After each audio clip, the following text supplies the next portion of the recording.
They're constantly monitored by facial recognition cameras that are able to instantly put a face to a name. Now, the Chinese are also ranked, given a mark out of a possible 950 points. A score in the 700s is considered good. Around the 500 mark is not. For now, the number is a sort of bank credit rating, keeping track of everyone's spending habits. I think being ranked is a good thing.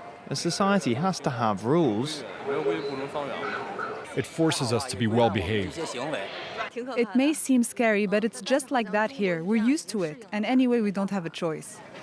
But in an effort to keep all of its subjects in line, Beijing is taking the system a step further in 2020. It's aggregating data gathered by banks, private companies, and the state to rate if someone's a good or bad citizen. By using the most data possible, the so-called big data, the system will play an important role in rebuilding a moral society. The state will go over every detail of a person's life with a fine-tooth comb. Their financial situation, spending habits, career, even behavior on social media. Criticizing the government online or displaying outward signs of wealth is a no-no. On the other hand, praising the party or giving blood increases your social credit. Xiao Wenwang is a model citizen. She lives in Nanjing, a testing ground for social ranking.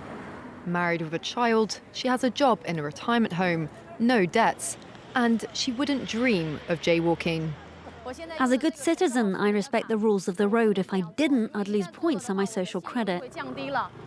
In theory, everything can be taken into account in the social score, even the most innocuous errands like supermarket shopping. When Xiao Wenwang makes an electronic payment, her purchases tell the state a lot about her. Buying cigarettes would count against her.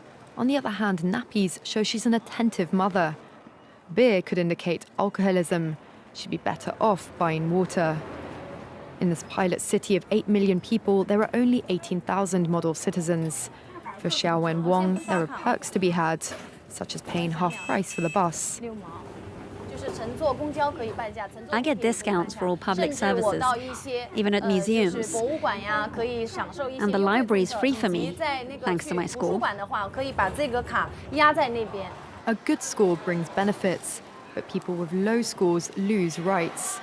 The cinema names and shames people considered untrustworthy, plastering their details, even their addresses, across big screens. It's a matter of principle. Those people have to be condemned. Those people aren't honest, so they have to pay the price. It's only right to pay your debts. You have to blacklist those that don't. The Supreme Court has created a blacklist for so-called bad citizens, those whose ratings have dropped to zero. On it are companies, but also 23 million people to date. Among them is this journalist Liu Hu. He got a little too close to uncovering corruption among high-profile party members. After being sued for defamation by the subject of a story he'd written, he was blacklisted. But he only realized when he tried to buy a train ticket and was told he was banned from traveling. That tells me I'm still on the blacklist. Punished because he's been branded untrustworthy by the state. Once you're blacklisted, you can no longer get a bank loan, start a business, buy an apartment, or even send your children to a private school.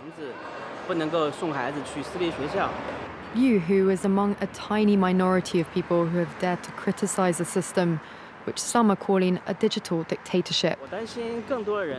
I worry, because I think many people like me will be deprived of individual freedoms, and all of us will live with restrictions of one kind or another.